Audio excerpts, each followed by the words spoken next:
अनाथालय की वार्डन बुढ़िया ने हर पिल्ले के लिए एक स्पेशल डब्बा सेट किया था। इसके अंदर का माल तय करता कि कौन सा खानदान उन्हें पालेगा। एक छोकरी की तो जैसे लॉटरी ही लग गई थी। जब उसने अपना डब्बा खोला तो अंदर से एक चमचमाता सोने का सिक्का निकला। ये सिक्का सारे डब्बों में सबसे तगड़ा और महंगा माल था। इसका मतलब था कि शहर का सबसे रईस आसामी उसे गोद लेगा। पर ठीक उसी टाइम सोने के सिक्के वाली इस चालू छोकरी ने अपनी पक्की सहेली से जानबूझकर सबसे आखिरी डब्बा उठाने को कहा। जब उसकी सहेली ने उसे खोला तो उसमें सिर्फ फफूंदी लगी सड़ी हुई ब्रेड निकली। वार्डन ने जब छोकरी के हाथ में वो कबाड़ देखा तो उसकी फट गई। उसने तरस खाकर उसे दूसरा डब्बा चुनने का ऑफर दिया, पर छोकरी ने चौड़ में बोला कि वो इस सड़े माल से ही फुल सेट है। वो चुपचाप अपना कबाड़ डब्बा लेकर वापस अपनी जगह पर टिक गई। सोने के सिक्के वाली छोकरी उसे देखकर मन ही मन कुटिल हंसी हंस रही थी, क्योंकि उसे पहले से पता था कि सड़ी ब्रेड उठाने वाली को पक्का कोई दिहाड़ी मजदूर ही पालेगा जो खेत में गधे की तरह जुटवाएगा। असल में ये कमीनी पिछले जन्म से टपक कर आई एक चुड़ैल आत्मा थी। उसने जानबूझकर अपना सड़ा हुआ लक इस बेचारी छोकरी के मत्थे मरह दिया था। पिछले जन्म में छोकरी ने सोने का सिक्का उठाया था और एक रईस खानदान ने उसे गोद लिया था। वो एक ऐसी नवाबजादी बन गई थी जिससे जल जलकर सबकी सुलगती थी, जबकि दूसरी बेचारी को सड़ी ब्रेड मिली थी। उसे कुछ भुक्कड़ मजदूरों के टूटे फूटे झोपड़े में धकेल दिया गया था। गरीबी की मार न सह पाने पर वो एक दिन वहां से रफू चक्कर हो गई। जलन और हताशा में अंधी होकर उसने रईस छोकरी को उसी की बर्थडे पार्टी में खुद अपने हाथों से टपका डाला था और फिर उसे भी वही मौके पर ही गोलियों से भून दिया गया था। पर किसी ने सपने में भी नहीं सोचा था कि ये दोनों चुड़ैल ठीक उसी डब्बे चुनने वाले टाइम पर वापस से पैदा हो गई हैं।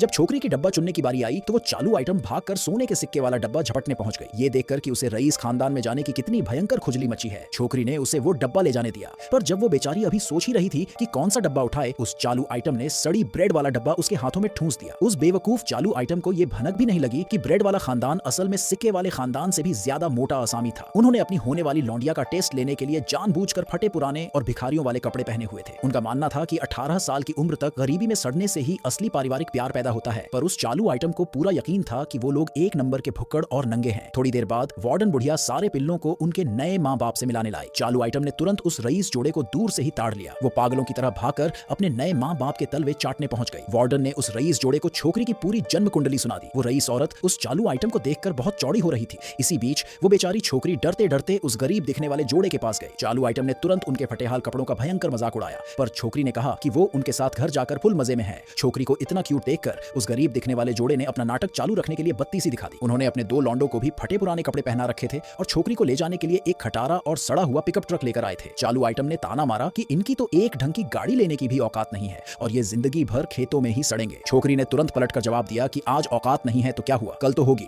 जब तक कुनबा खुश है वो सेठ है, क्योंकि ये छोकरी भी टाइम मशीन में बैठकर पिछले जन्म से आई थी। पिछले जन्म में उसे एक रईस खानदान ने पाला था, पर उन्होंने उसे रोज कुत्ते की तरह पीटा और अपने धंधे में मोहरे की तरह इस्तेमाल किया था। इसीलिए उसने जानबूझकर उस चालू आइटम को सोने के सिक्के वाला डब्बा उठाने दिया था। अब उसे बस एक शांति वाली और बिना क्लेश की सिंपल जिंदगी चाहिए थी।